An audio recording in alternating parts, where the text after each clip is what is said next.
Okay, here we go. So this is like number one video lesson from Luke Cyrus Hunter here on YouTube.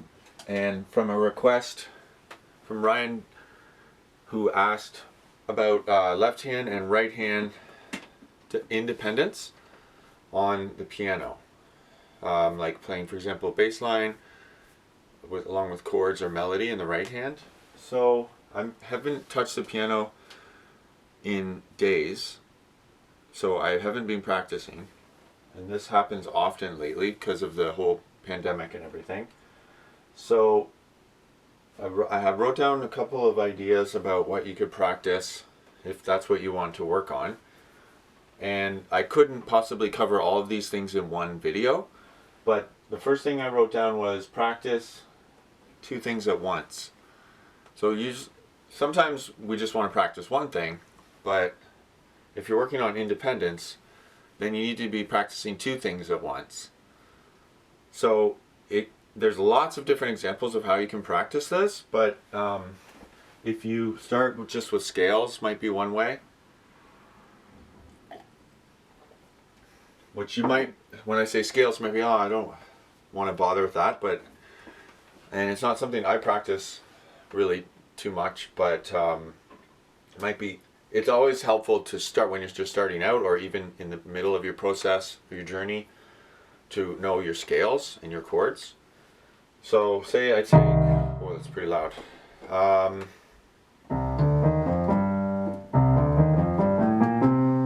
Okay, so maybe I'll switch to something more interesting. So that's a C minor, it would indicate from the first 5 notes.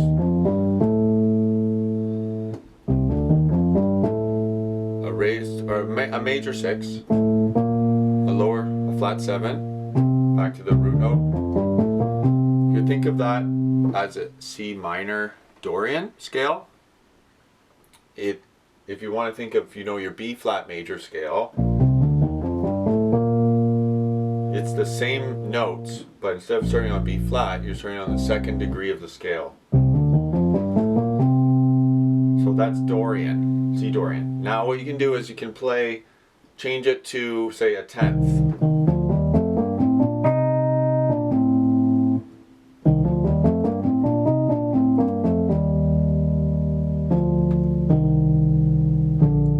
So now all of a sudden it sounds way more interesting. And then the other thing is, as soon as you can start making it musical. So you can practice your scales up and down in however many octaves you want to practice. But then you also want to just start about how we could actually use this in a musical way. So just really listening to the beauty of that sound. You could try skipping some sort of pattern.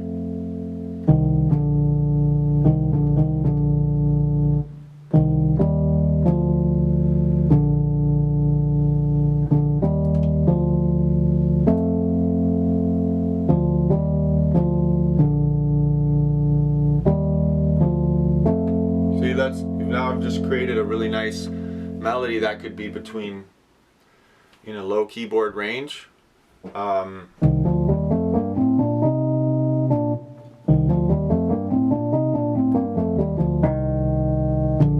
There's the scale.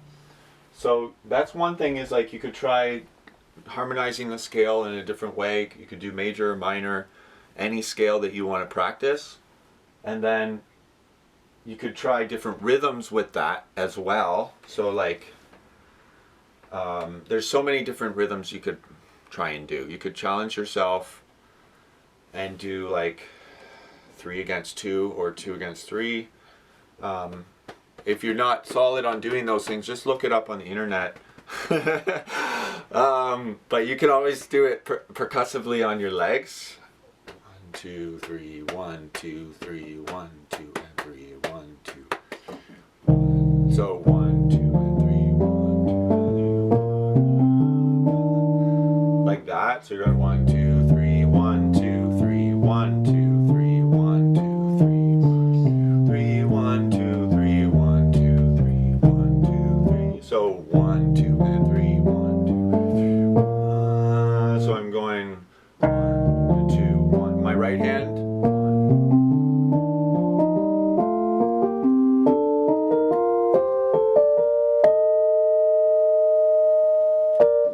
Okay, so I'm doing, you saw what I was doing there hopefully, and then you could switch it to 1, 2, 3, 1. Right, 1, 2, 3 is in the 3 is in the right hand. 1, 2, and 3. You know, and so forth. Practice it that way.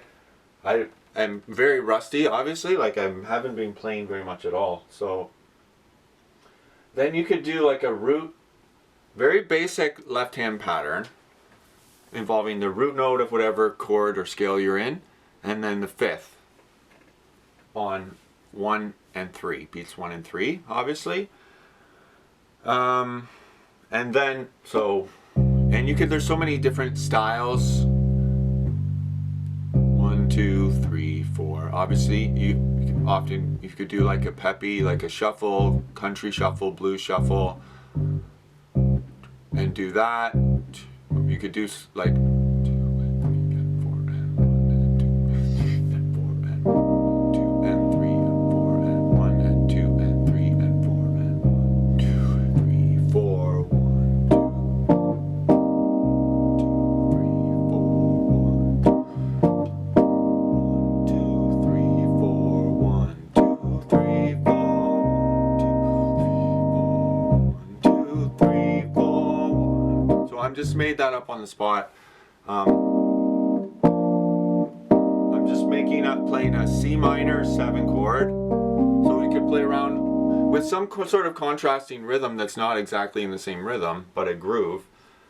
And I just chose a C minor 7 to make it a minor 7 chord. And I'm going down to a B flat major triad and back up to that 4-note C minor 7, starting from G. So second inversion. And then I'm like I said, create some sort of a groove when there's some sort of difference in rhythm, but complementary rhythm. So, and then, I mean, you could do it you could do it on that chord, you can make it, right?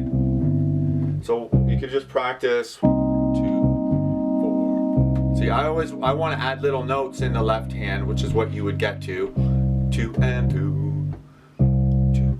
Like something like that, depending on the groove of song. You know, but if you're still trying to play over top of it, you don't want it to be too complicated. So 1 and 2 and 3 and 4 and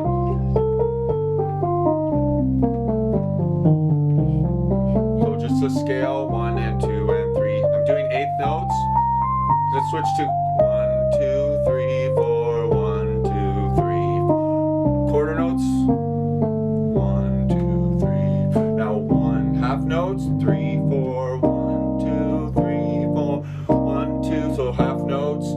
1, 2, 3, 4. Maybe a dotted quarter with an eighth note. 1, 2, and 3, 4. 1, 2, and 3. 1, 2, and maybe just 1, 2, and 3. 1, 2, and 3. 1, 2, and 3.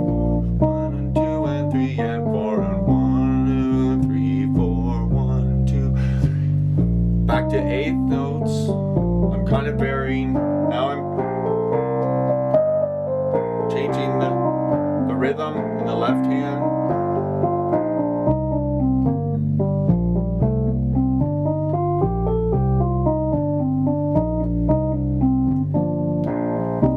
Okay, so now what about 16th notes?